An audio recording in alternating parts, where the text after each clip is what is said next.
If we go back to the year 2000, nickel production was spread across the globe, with Russia and Canada being the two main producers. Next, there was Australia and New Caledonia. Indonesia was the fifth largest producer. But if we fast forward to today, we can see that Indonesia has grown to become the dominant force in nickel production, while other countries have remained flat.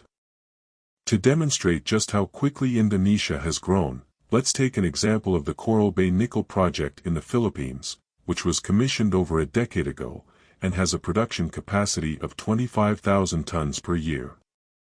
Over the last 2 years, a project the size of Coral Bay has been commissioned in Indonesia every month. That's unheard of in the nickel industry. If we look at the operating capacity in Indonesia today, it's already bigger than the rest of the world combined. But looking at the projects in construction today, and credible future projects in advanced stages of planning, we see that Indonesia is set to flood the market with a tsunami of nickel. Indonesia currently has over 200 nickel mining licenses. From the mining areas, the ore is typically hauled to rudimentary jetties at the coast. Here, the ore will often change hands to a trader, who ships the ore in barges to industrial parks. These massive industrial parks, such as IMIP, provide the land and other services for the smelters and processing facilities. The individual tenants inside the park produce the nickel semi-products, which are then exported for refining into battery chemicals.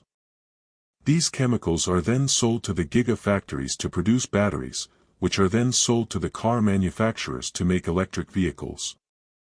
The EV makers undertake supply chain due diligence to ensure that the metals used in their batteries are responsibly sourced. But it's not easy to properly undertake due diligence in the complex portion of the supply chain in Indonesia. This gives an effect of a curtain, a nickel curtain, that obscures the performance of upstream producers. This has led to a number of myths arising about Indonesian nickel production. The most common myth is that Western EV makers won't accept nickel that has been produced using coal-fired power. It's true that Indonesian nickel has a much higher carbon intensity than the leading producers. However, the batteries are just a small part of the overall life cycle emissions of an EV. Even if all the nickel was sourced from Indonesia, the overall value proposition remains. To reduce the carbon emissions, some Indonesian producers are looking to develop gas-fired power plants. However, depending on the source of gas, this might not result in any reduction in emissions, and will significantly increase the operating cost. That's why the smarter companies are using solar power to reduce both the carbon intensity and the operating cost. The most progressive operators are now building RKEF plants in Kalimantan to access future hydropower.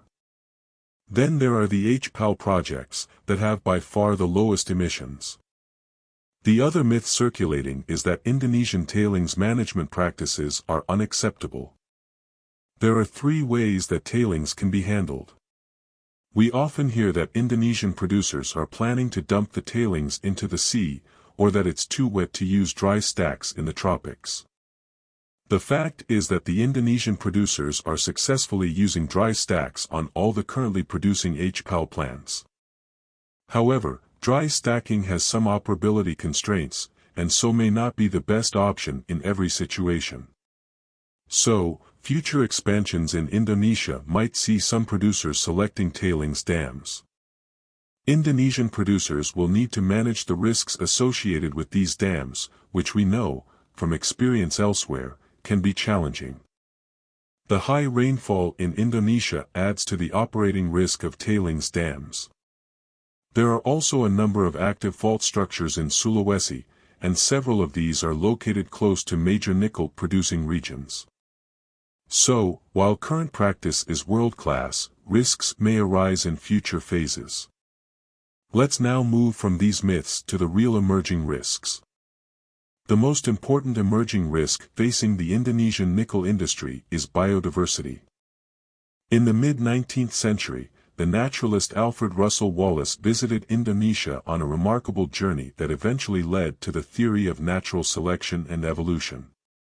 When he traveled around the islands, he found that certain types of species were found all over the western islands, but there was an imaginary line, now known as the Wallace Line, which they did not cross.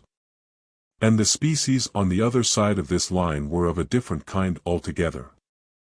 We've now named the region to the east of the Wallace Line as Wallacea. This area is known for its remarkable biodiversity. The maleo is the only bird that buries its eggs in hot sand to incubate them. The Sulawesi wart frog has fang-like teeth, and the tarsia is the world's smallest primate. Sulawesi is also home to flying lizards, and the world's largest marsupial possum. The giant civet is so rarely found that scientists know almost nothing about it. This remarkable landscape is also where virtually all of the world's future nickel is being mined.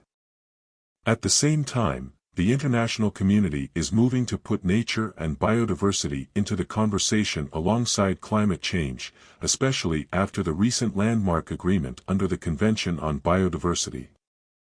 We're now seeing a push for mining operations to demonstrate no net loss of biodiversity, or even nature-positive outcomes. This is not the case in Indonesia, where not even the very best nickel mining companies are doing this today.